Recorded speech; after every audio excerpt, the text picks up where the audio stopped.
Sepultadas bajo la selva de Centroamérica, las pirámides de la antigua civilización maya han pasado siglos abandonadas. Los emocionantes hallazgos que se han descubierto recientemente nos ofrecen un retrato más claro del declive de estas inmensas ciudades. Desde el cielo, al ordenador se le pueden dar instrucciones de que quite toda la selva. Y desde la tierra. Los mayas comenzaron a adentrarse cada vez más en las cuevas. Los huesos. Hoy podemos recomponer su dieta y averiguar lo que comían y de lo que carecían. El suelo. Hubiera sido la séptima ciudad más grande. Ciudades muy bien planificadas. Y la civilización que gobernaron sus divinos soberanos. El rey divino es como el pegamento que lo mantiene todo bien unido. Nos traen un mensaje del pasado.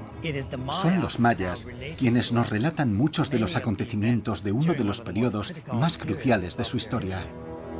La historia de los últimos días de una magnífica civilización. La guerra se va acelerando y se observa un aumento significativo de los sacrificios humanos. El capítulo final de la antigua civilización maya se desvela. El declive de los reyes mayas.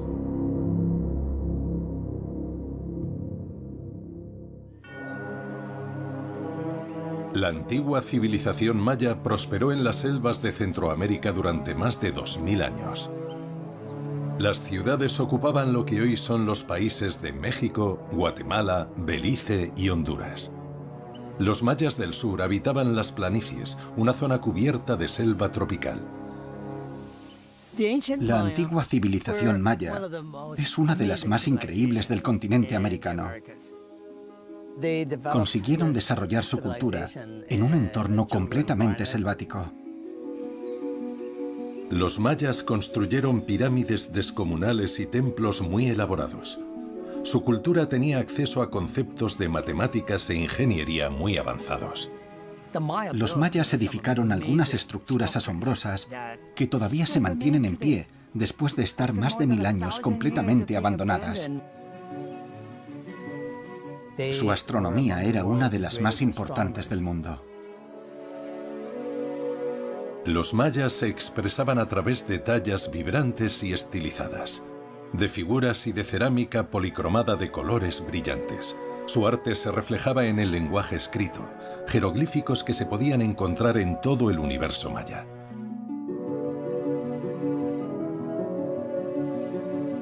Hace más de 1000 años, las grandes ciudades mayas quedaron abandonadas. ¿Qué pudo provocar que una civilización entera, con cientos de ciudades, desapareciera? En todo el mundo maya, a medida que dejaban abandonadas las ciudades, una gran cantidad de sus pobladores dejaron atrás unos enigmáticos montones de artículos muy sofisticados que quedaron destrozados y que reciben el nombre de depósitos de terminación o de abandono. El arqueólogo Jaime Ahue se ha pasado las últimas 3 décadas descubriendo yacimientos de los antiguos mayas y conservándolos. La antigua ciudad maya de Xunantunich es uno de los muchos yacimientos en los que ha estado excavando y el hogar de una serie de depósitos de terminación. Ahora mismo nos encontramos en la periferia del centro del yacimiento de Xunantunich. Y esto es un pequeño complejo palaciego. El Palacio Real era el corazón de las antiguas ciudades mayas y también la ubicación con mayor cantidad de depósitos de terminación. Esto es un trozo grande de una tinaja. Aquí se puede ver perfectamente su cuello y hacia abajo su base parece globular. Ah, vaya. Hemos encontrado puntas de proyectiles y un montón de cerámica. Nos vamos encontrando depósitos enormes de objetos de todo tipo e incluso joyería de jade o hecha de nácar. Hemos llegado a encontrar piedras de molienda y también bastantes enterramientos. Existen más de 60 ciudades maya en las que se han hallado depósitos de terminación parecidos con patrones inquietantes y recurrentes de destrucción. Tenemos que ver los distintos patrones, no de un solo yacimiento, sino de la región completa. Empiezas a ver los mismos tipos de contexto y de materiales que han ido dejando abandonados en el mismo lugar, en un yacimiento tras otro, otro y otro. Cerca de Xunantunich se encuentra la ciudad maya conocida como Baking Pot, en la que también se puede observar el mismo patrón de destrucción y abandono. La arqueóloga Julie Hogarth lleva estudiando este yacimiento más de una década. Hacia el final de la ocupación de muchos sitios de las tierras bajas mayas, cuando los habitantes empiezan a ser conscientes de que los espacios están llegando al final de su uso, a menudo celebran rituales para abandonarlos. Se creía que las estructuras, los espacios ceremoniales, todo en general, tenía vida y espíritu, así que era extremadamente importante liberar el alma cuando abandonaban el lugar. Nos hemos percatado de que, en ocasiones, en las plazas y los patios, los antiguos mayas rompían todo tipo de cerámica y otros materiales.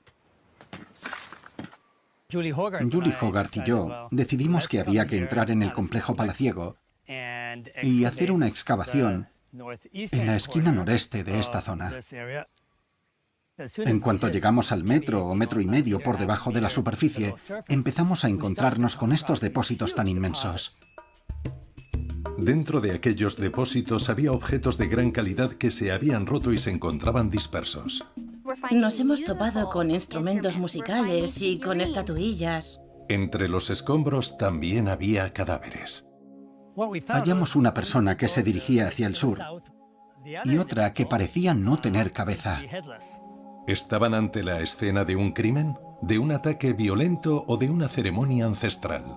¿Es posible que alguien se dedicara a saquear el castillo o el palacio y que destrozara todo lo que había a su paso mientras asesinaba a miembros de esas élites palaciegas? ¿O acaso vinieron aquí en la época del abandono y comenzaron a hacer sacrificios o a enterrar a sus muertos como parte de sus rituales sagrados? Las excavaciones posteriores desvelaron la presencia de una calavera solitaria. Encima había una vasija destrozada que revelaría una novedosa información increíble sobre los últimos días de los reyes mayas. Y en mitad de este depósito es donde encontramos la vasija de Comcom. Esta elaborada vasija se había decorado con el símbolo del señor de Comcom, una ciudad cuya ubicación todavía es un misterio.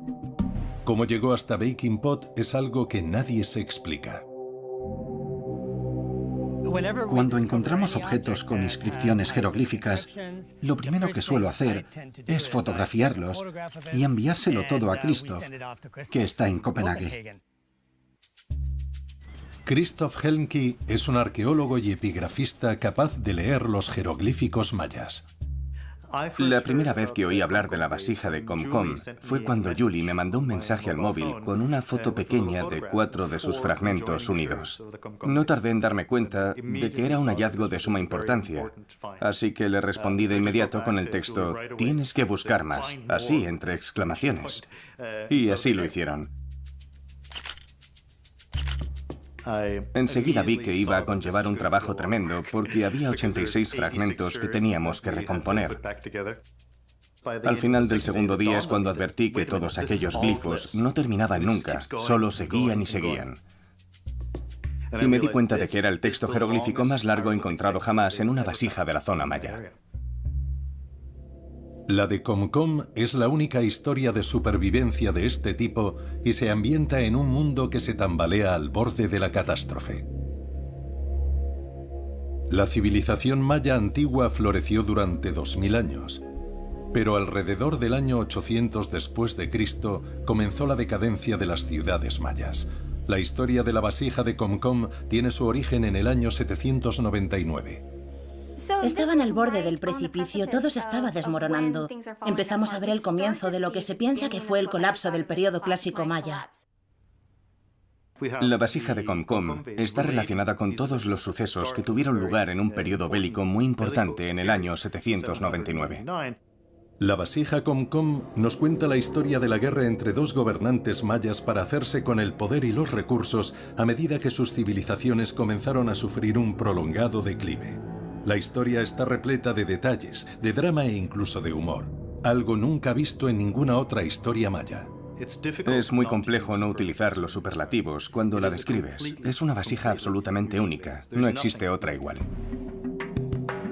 La vasija de Comcom cuenta dos historias, la que está escrita en jeroglíficos y la vida y muerte del propio jarrón. Fue un regalo de la realeza y viajó por los periodos de la etapa final de la antigua civilización maya y terminó abandonado y dispersado junto con los cadáveres de Baking Pot. La vasija en sí se fabricó para uno de los reyes de Comcom y después debió pasar algo, porque terminó destrozada fuera del palacio. Así que el jarrón encierra varias historias. La dramática historia que narra la vasija de Comcom trata sobre reyes guerreros. Para los antiguos mayas, los gobernantes eran algo más que reyes, se les consideraba dioses. Todas las ciudades mayas tenían su propio gobernante, y en muchos casos se consideraba que la procedencia de estos reyes era divina. El título que ostentaban era el de Ahau. A medida que pasaba el tiempo, no todos los reyes eran iguales.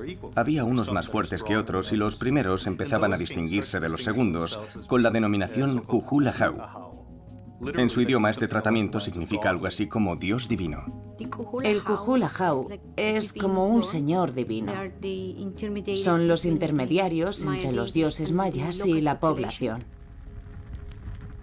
Soy Yesel Coctirren y soy una mujer maya quiché de Chichicastenango, en Guatemala. En aquellos tiempos se creía que únicamente esta dinastía podía estar en contacto con los dioses mayas.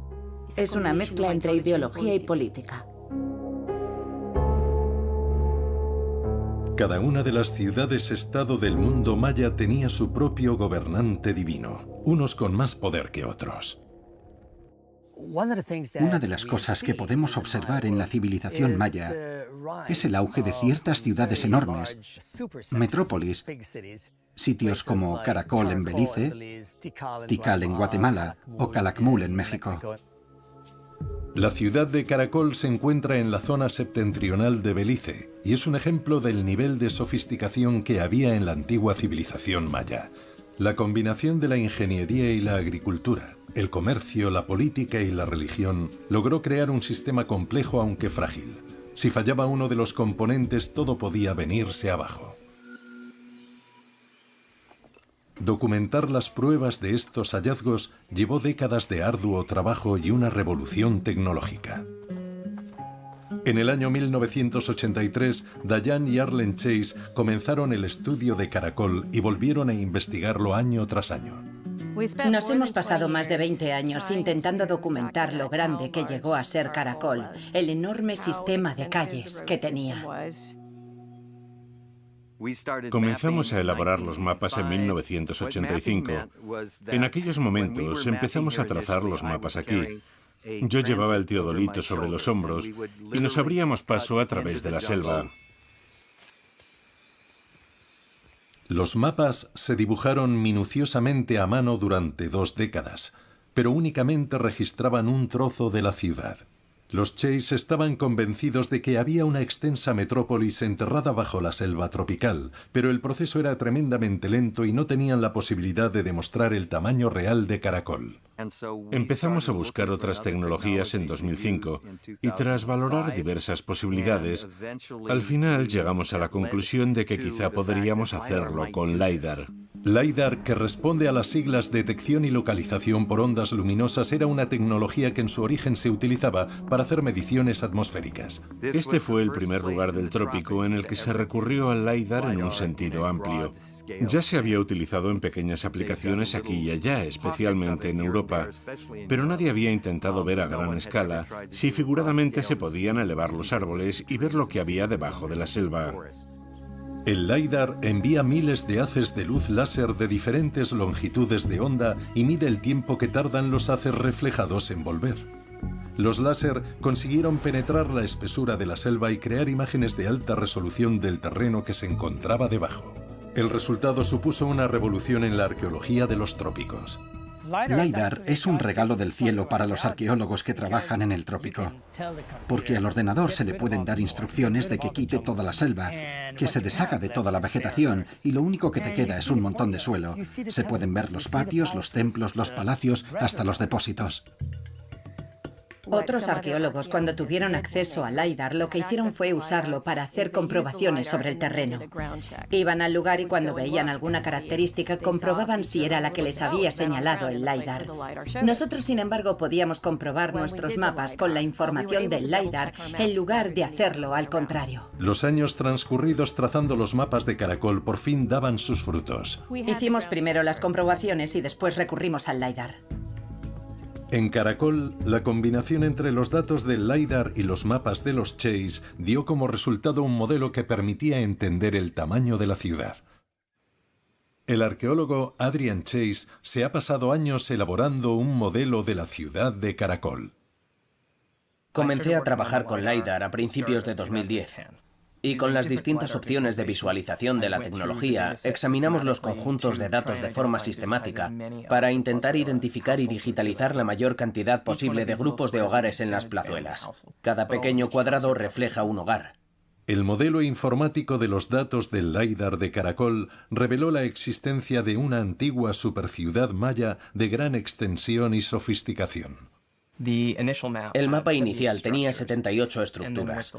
Ahora con el LiDAR tenemos más de 7.000 estructuras de hogares que son casas elevadas. Estimamos que había una población de unas 100.000 personas en el año 700 después de Cristo. Según los datos sin procesar que podemos obtener de esa época, Caracol hubiera sido la 7ª ciudad más grande del mundo. Era enorme. LiDAR cambió definitivamente nuestra perspectiva de la cultura maya. Nos ayudó a mostrarle al mundo lo que sabíamos, porque nos habíamos recorrido Caracol, lo grande que era la ciudad en realidad y el cambio que había supuesto este lugar desde el punto de vista del ser humano. Uno tiene que imaginarse un paisaje muy diferente del que vemos ahora. Aquí podríamos ver terrazas, agricultura, sistemas de caminos, calzadas y viviendas, no selva. La ciudad de Caracol era una proeza de la ingeniería urbanística. Los mayas consiguieron remodelar el sistema de roca de las laderas para construir redes de terrazas en las que establecer sus cultivos. Las personas que vivían aquí estaban rodeadas de campos de cultivo. Tenían maíz, frijoles y calabaza. Su comunidad era sostenible. En Caracol, las casas de los mayas se agrupaban en las plazuelas de las cimas. Estamos dentro de un grupo de casas construidas en una plazuela. Las casas mayas se construían en estos espacios con una serie de estructuras enfrentadas unas a otras.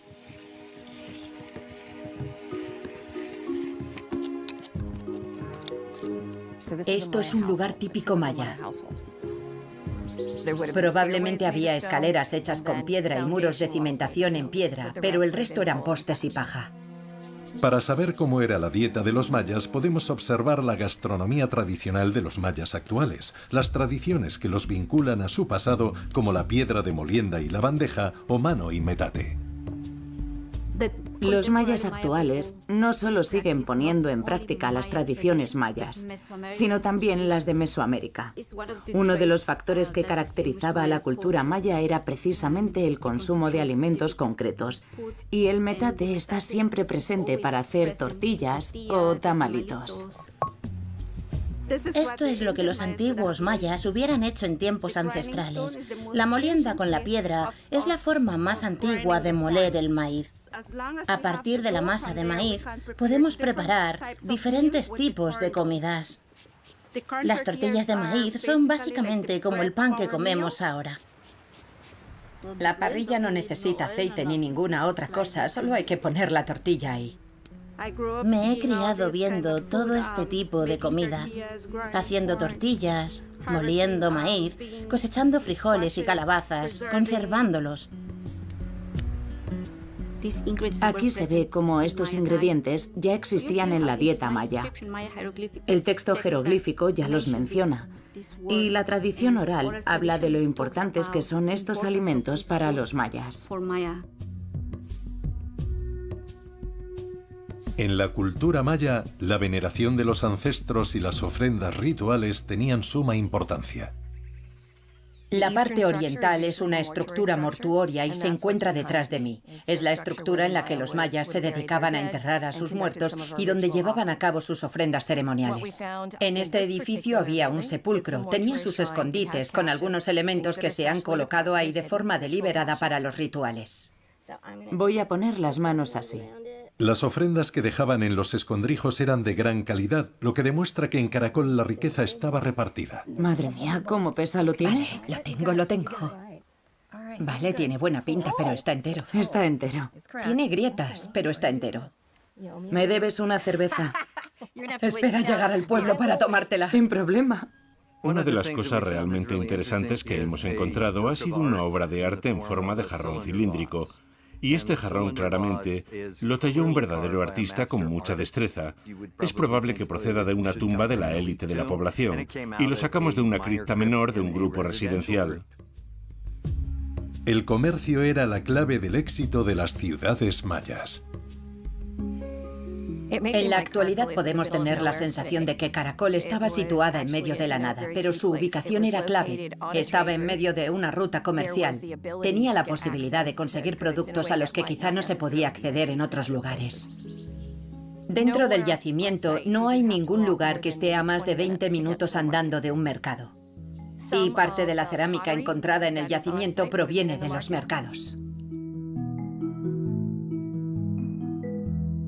Los murales que se descubrieron en 2004 en la antigua ciudad de Calakmul ofrecen un retrato bastante fiel de lo que era un mercado maya. Al final de una red de calles pavimentadas en piedra caliza se encontraba el corazón de la ciudad, una enorme pirámide central.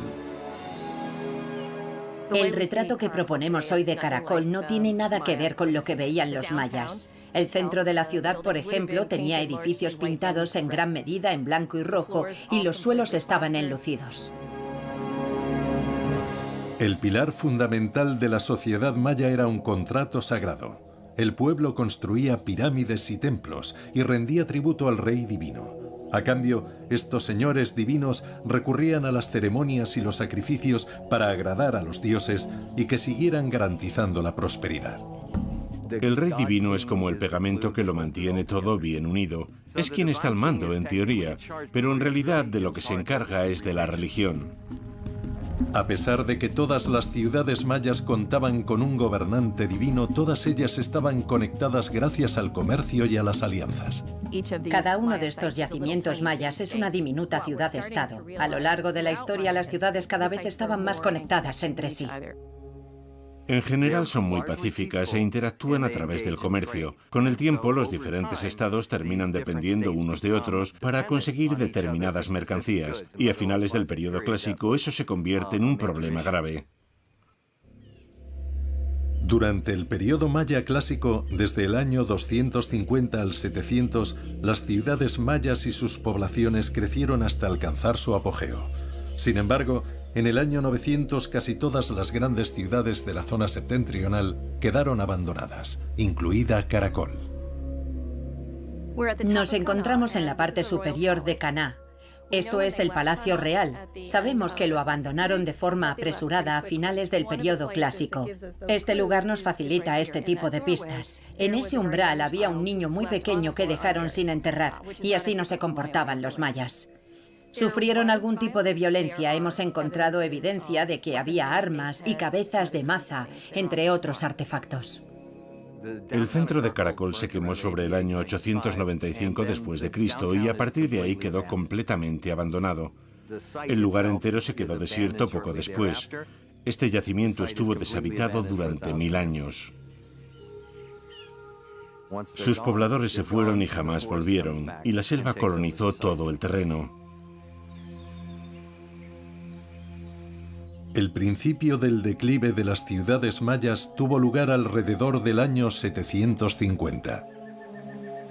Sobre el año 750 empezamos a ver el inicio de la decadencia de la sociedad maya clásica. Observamos cómo se abandonan las ciudades y se dejan de construir monumentos.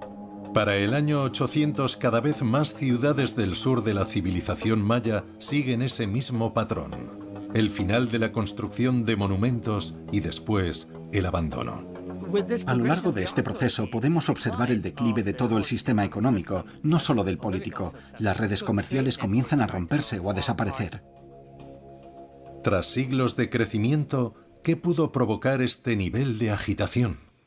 ¿Qué estaba sucediendo en la civilización maya alrededor del año 800 capaz de desencadenar el declive de esta antigua civilización? Una de las pistas se encontró en las profundidades de las cuevas de Belice. Hace unos años, unos compañeros de la Universidad de California en Santa Bárbara y de la Universidad de Nuevo México encontraron un espeleotema en la cueva Yokbalam, en el distrito de Toledo. Su estudio fue un hallazgo importantísimo para todos nosotros. Los espeleotemas son más conocidos como estalactitas o estalagmitas y se forman a lo largo de muchos siglos. El agua de lluvia ácida disuelve la roca y gotea hacia el interior de la cueva, formando capas anuales como los anillos de los árboles. Las variaciones en los registros de las moléculas de oxígeno, los isótopos, de una capa a la siguiente, reflejan la temperatura y la humedad que había fuera de la cueva. Para poder calcular la edad de cada anillo se compara la cantidad que hay de dos elementos, el uranio y el torio. Nos ofrecen el informe meteorológico de hace 1000 años. Lo que vemos son los isótopos de oxígeno en cada anillo. En la actualidad, somos capaces hasta de datar cada uno de estos anillos para poder desarrollar un registro climático que abarque miles de años. Los resultados nos revelan que durante los comienzos del periodo clásico, las condiciones climatológicas eran extremadamente buenas. Es el mismo momento en el que las poblaciones mayas están aumentando. Pero luego nos adentramos en la segunda mitad del periodo clásico tardío y vemos que ahí es donde todo empieza a cambiar. El análisis nos muestra que alrededor del año 750 hubo muchas variaciones extremas en el clima, desde condiciones muy secas a muy húmedas.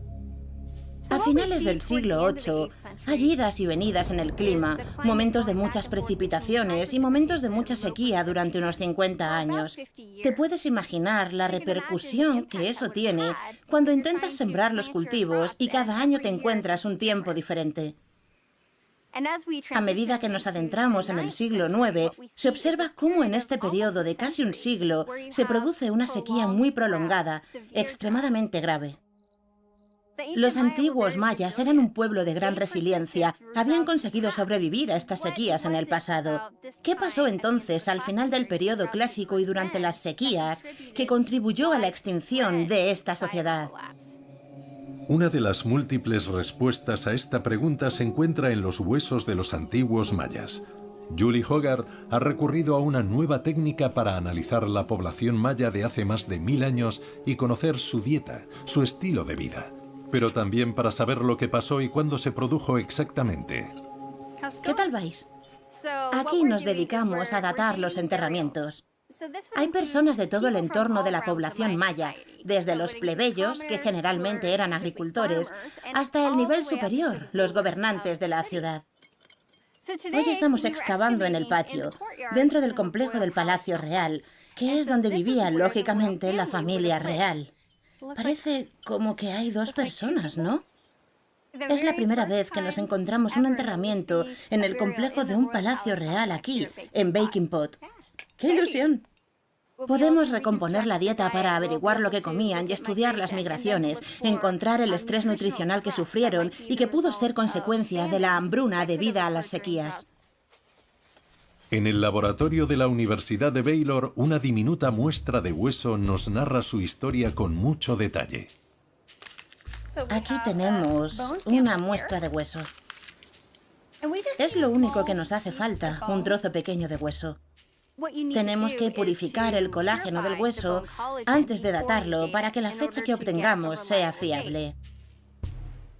La datación por radiocarbono nos cuenta cuándo vivieron estos individuos. Y los isótopos estables nos dicen lo que comían. Un estudio publicado en 2019 demostraba que la dieta de los antiguos mayas que vivían en el valle de Belice había cambiado con el tiempo. La sequía que sufrieron durante los primeros años del periodo clásico, entre el 250 y el 300 después de Cristo, provocó que la dieta de los antiguos mayas fuera mucho más variada durante esa época. Parece que los efectos de la sequía no fueron tan perjudiciales. En cambio, a finales del periodo clásico no parece ser así. Su dieta no era tan diversa. Unas condiciones climáticas estables y la abundancia de lluvias llevaron a las ciudades mayas a expandirse. Como resultado, la dieta de la población maya cambió y pasó de ser una mezcla de alimentos silvestres y agrícolas a depender en mayor medida del maíz. Con el tiempo, queda claro que los mayas comenzaron a ampliar la producción de maíz. El maíz es muy versátil porque se pueden producir grandes cantidades y luego almacenarlas, pero también da algún que otro problema. Y es que necesita una gran cantidad de terreno y depende totalmente de las precipitaciones, de la lluvia. Se edificaron ciudades gigantescas y se crearon terrazas para el maíz que funcionaron bien mientras no faltaron las lluvias. Cuando llegó la sequía a las ciudades mayas que vivían del maíz, su población comenzó a mirar a los gobernantes para que trajeran las precipitaciones. Por algo eran los señores divinos. Podemos imaginar sin problemas cómo, cuando las cosas empezaron a torcerse y dejó de llover, todo fue de mal en peor. Y, con toda probabilidad, los antiguos gobernantes mayas apelaban desesperadamente a los dioses para que trajeran la lluvia. Se supone que eran capaces de hacer que lloviera, por algo eran divinos. Pero sin la lluvia, esas dinastías empezaron a derrumbarse. Cuando las cosas van mal, tú finges que todo va bien. Te agarras a ese status quo todo lo que puedes, pero cuando todo eso ya no funciona, te ves obligado a buscar alternativas. Una de las formas que tenían los líderes políticos de abordar toda esta situación era aumentar la cantidad de rituales. A fin de garantizar la fertilidad, la prosperidad y la presencia de las vitales lluvias, los reyes divinos Kukulahau ofrecían sacrificios de su propia sangre sagrada. El derramamiento de sangre desempeñó un papel muy importante en las demostraciones mayas de fidelidad. Los gobernantes divinos no solo ofrecían sus sacrificios en los templos, a veces iban directamente a donde se suponía que vivían los dioses.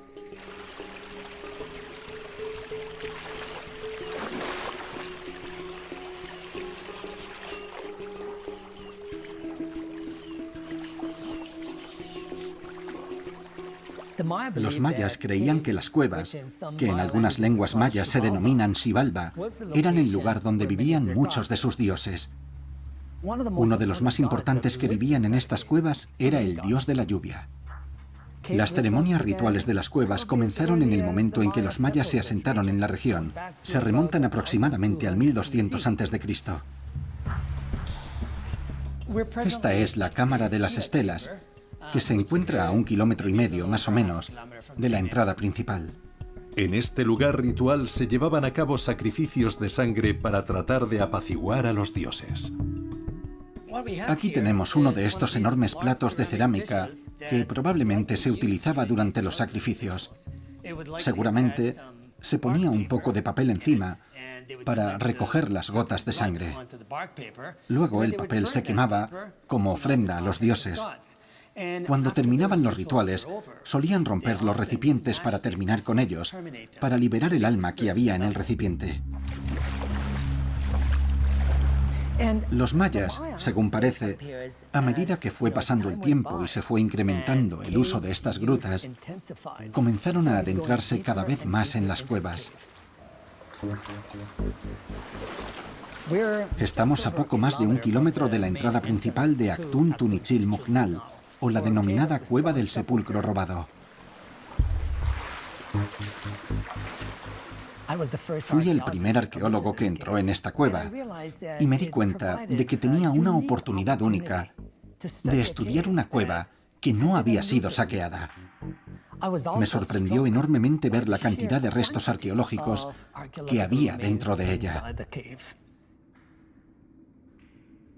A veces, cuando vengo, como arqueólogo que soy, me pongo a tomar medidas de un objeto y de repente miro a mi alrededor y caigo en la cuenta de que este es un lugar muy sagrado, no solo para los antiguos mayas, sino para los mayas modernos, que siguen creyendo que las cuevas son sagradas. Es un verdadero privilegio poder estar aquí.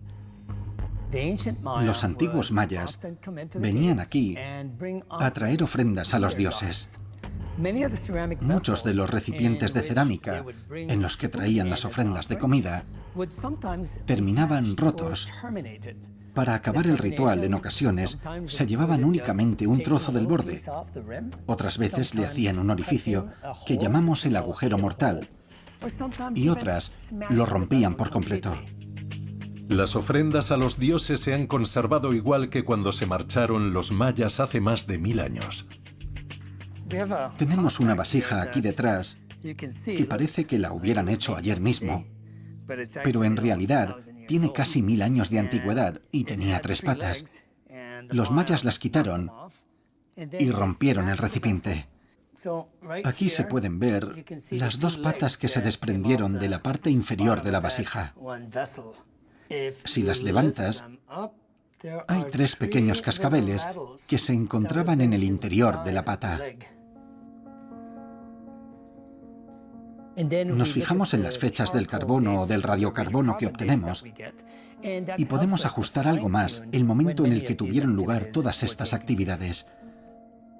La conclusión es que coincide con el momento en el que se incrementaron los rituales en las cuevas durante el declive de las grandes ciudades.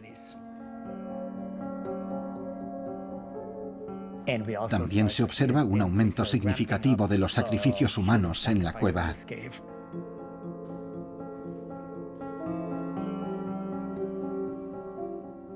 Eso quiere decir que estaban apostando fuerte. Estaban suplicando a los dioses que salieran y que provocaran la lluvia para garantizar el equilibrio del universo. De lo que nos dimos cuenta es de que los adultos suponían un porcentaje bastante menor en comparación con los niños.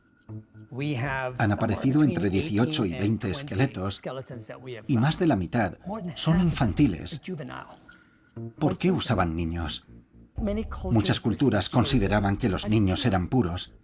Además, eran los preferidos para los sacrificios que se hacían en honor del dios de la lluvia. Hemos estado en otras cuevas de la parte occidental de Belice y siempre encontramos niños. Este niño tiene más o menos un año, un par de meses arriba o abajo. Lo sabemos por el contexto que dejaron en las inmediaciones en torno a lo que denominamos la fase terminal del periodo clásico, alrededor del 800 o el 850 después de Cristo. Pero el sacrificio de los niños no bastó. El regalo definitivo a los dioses fue el sacrificio de otro señor divino. Los rituales de sacrificios que llevaban a cabo los gobernantes tenían mucha más importancia que los sacrificios y las ofrendas del mismo tipo que celebraban los plebeyos. También parece que era lo que pasaba con los sacrificios humanos. Si podías capturar a las personas que constituían la élite de una ciudad cercana o a su gobernante, serían víctimas más propicias para el sacrificio durante los rituales más importantes. La guerra llevaba librándose desde el principio del asentamiento de la sociedad maya, pero sobre el año 750 después de Cristo se va acelerando cada vez más con el paso del tiempo. Todo esto va provocando un efecto dominó de reacciones que se va intensificando y que genera más guerra, más antagonismos sociales, etc. Este es el momento en el que van a tener lugar los sucesos que narra la vasija de Comcom. La vasija de Comcom comienza a narrarnos lo que sucedió en febrero del 799 después de Cristo, que fue sin duda un periodo crucial para la historia de la cultura maya. En ese momento, muchas de las grandes ciudades están comenzando su declive y otras ya están sufriendo el abandono, la despoblación. Y es entonces cuando encontramos esta vasija de Comcom, capaz de llenar ese vacío de información que hay en esa época concreta. Son los mayas quienes nos relatan muchos de los acontecimientos que tienen lugar en uno de los periodos más cruciales de su historia. Tenían que contar con un escriba que supiese leer el guión maya y que fuera capaz de calcular el tamaño exacto que debían tener los glifos para que cupiera toda esta narración. Son objetos de muchísimo prestigio que producían artesanos con mucho talento, que no solo eran artistas en un sentido general, sino que también tenían que saber escribir. Y Yeshel Kochtirren es una epigrafista y arqueóloga que se dedica a estudiar la escritura ancestral. La lectura y la escritura con jeroglíficos es algo que los mayas habían perdido, y recuperar esa historia y esa cultura es de suma importancia para los mayas de hoy. En estos momentos solo tenemos unos cuantos objetos que nos puedan contar la gran cantidad de conocimientos que teníamos en el pasado. Y sería fantástico que a través del aprendizaje de la epigrafía maya pudiéramos recuperar ese conocimiento. En 2010 comenzamos a organizar talleres para enseñar la epigrafía y cultura maya en general, como parte de nuestra propia historia. No se trata únicamente de enseñar a leer, sino más bien de contar cómo podemos compartir el conocimiento. Me llamo Frank Sheep y nací en el maravilloso pueblo de Oxmuelca, en Belice. Soy un maya yucateca. Hablo maya y me crié aprendiendo nuestra cultura y poniendo en práctica muchas de nuestras tradiciones. Así aprendí a leer los glifos. Para nosotros, los mayas, es algo muy especial, trascendental, diría yo. Empecé a pintar en la cerámica como afición y ahora me dedico a eso. Los mayas modernos son capaces de leer los glifos y las historias de sus ancestros, como esta que elaboró uno de los artesanos más importantes para el señor de Comcom. Esta vasija se ha elaborado para el más poderoso, el primero de su linaje en esta tierra, el joven señor de Comcom. Es una de las mejores narrativas del declive del periodo clásico maya porque procede precisamente de los antiguos mayas. En la mayoría de los monumentos históricos que han sobrevivido, encontramos frases que contienen conocimientos o hechos sucedidos en unos cuantos años. Este caso nos remite a una especie de registro de los anales de la historia o la copia del diario de alguien para lograr que todo eso permaneciera. La mayor parte de las inscripciones en las estelas mayas son registros públicos de las conquistas o los ascensos de los reyes al trono. A diferencia de otras historias mayas que se han encontrado, la vasija de Comcom es un registro personal que se llevó a cabo para contar las grandes batallas de una guerra que se libró entre dos poderosos gobernantes. La vasija de Comcom narra una serie de hechos históricos que se produjeron a un ritmo frenético desde finales de febrero del año 799. La historia de Comcom nos habla de una lucha de poder entre dos reinos mayas. Kinish Lahamtun era el gobernante de Yaxha. Cano Tahuil era el rey de Naranjo. Ambos reyes compartían lazos familiares. La madre del rey de Naranjo en esos momentos era, en realidad, de Yaxha. Había muchos vínculos familiares entre la dinastía de Naranjo y la de Yaxha, tantos que suponemos que el rey de Naranjo y Lahamtun eran en realidad primos. Las ciudades también estaban muy cerca. Naranjo y Yaxha estaban a menos de un día de viaje andando. La historia comienza en Naranjo con la bendición de los dioses. El día 19 de febrero del año 799 se encendió el fuego. El sacerdote de Naranjo se encargó de encender el fuego ceremonial. El inicio del texto de la vasija de Comcom rememora el encendido de un fuego. La mayoría de ellos, en realidad, tenían una función ritual. La primera batalla que quedó registrada en la vasija acabó con la destrucción de una pequeña ciudad por parte del gobernante de Naranjo. 2 días después, el 21, se quemó la ciudad de Saxuts. Es la voluntad de los dioses. El señor de Naranjo se prepara para llevar a cabo una conquista de mayor envergadura, la ciudad de Yaxha. Han pasado 7 meses y 14 días desde el encendido del fuego sagrado. Se ha dado la orden de destruir Yaxha. Media ciudad de Yaxha ha pasado por el hacha. Y el señor de Naranjo ha ascendido al trono de Yaxha. A continuación, la vasija de Comcom se burla del gobernante derrotado de Yasha. Y el señor de Yasha, Kinish la Hamtun, despojado de su poder, salió huyendo. Kinish la Hamtun huye a un lugar infestado de mosquitos.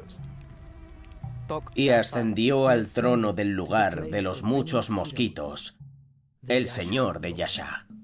Queda muy claro cómo se estaban mofando de él. No hay otra muestra de narrativa histórica como esta. El día 3 de septiembre del año 799 es el de la danza de la victoria de Kekak. Es el final de la historia. Toda la narrativa parece estar dirigiéndose aquí, a una danza. El nombre del baile era algo así como la danza de la rana que parecía una tortuga.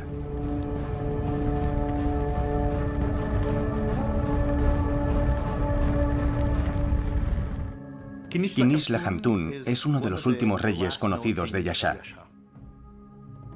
Después del año 800 no hay más registros de la Hamtun de Yasha.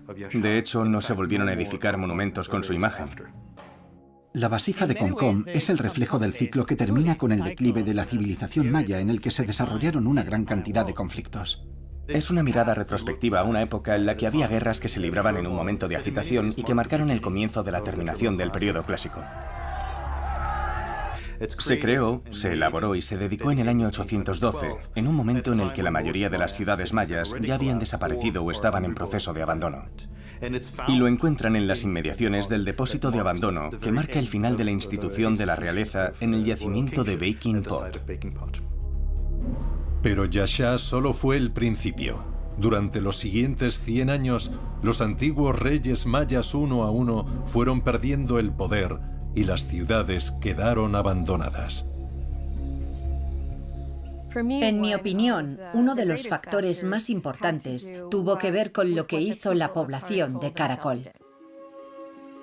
El apogeo de Karakol se dio en lo que llamamos el Clásico Tardío, alrededor del año 650 a 700 después de Cristo.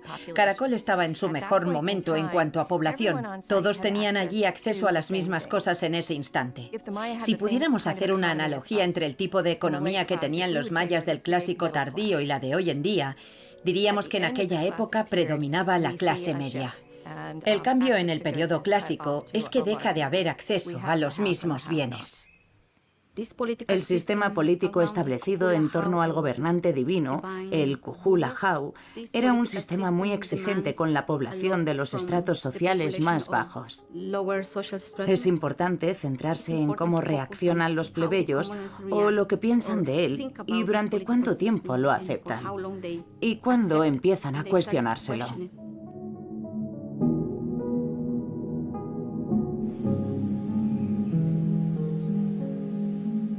Las civilizaciones desaparecen, pero el pueblo sobrevive. Pensamos en ello como un periodo de decadencia en el que muchos de los modelos tradicionales de la sociedad maya se terminan desintegrando y en el que los gobernantes pierden el control que tenían sobre el pueblo. Estoy de acuerdo con los arqueólogos que piensan que el declive de la civilización maya ha de verse como una transición. Los mayas siguen estando aquí, en Guatemala, en México, en Belice, en Honduras y en El Salvador. Yo creo que la cultura maya está viva con toda seguridad y se conserva a través de la lengua y de la historia maya. Creo que una de las cosas que podemos aprender del estudio de los antiguos mayas es que nuestra civilización puede desmoronarse. Estoy seguro de que los antiguos mayas se admiraron con toda probabilidad de todo lo que habían conseguido y pensaron que el ciclo no acabaría nunca, en todo caso que mejoraría con el tiempo. Y sí, creo que la cultura maya todavía se conserva en nuestros días, pero la civilización maya, tal y como la conocíamos, evidentemente no. Lo que nos quiere decir la historia del declive de la civilización maya tiene que ver con nuestra propia realidad y con lo que vamos a tener que afrontar muy pronto si no cambiamos la forma de comportarnos. Creo que si lo piensas bien, ¿qué camino estamos tomando? ¿Nos estamos asegurando de verdad de que vamos a cuidar nuestro entorno para no cometer de nuevo los mismos errores?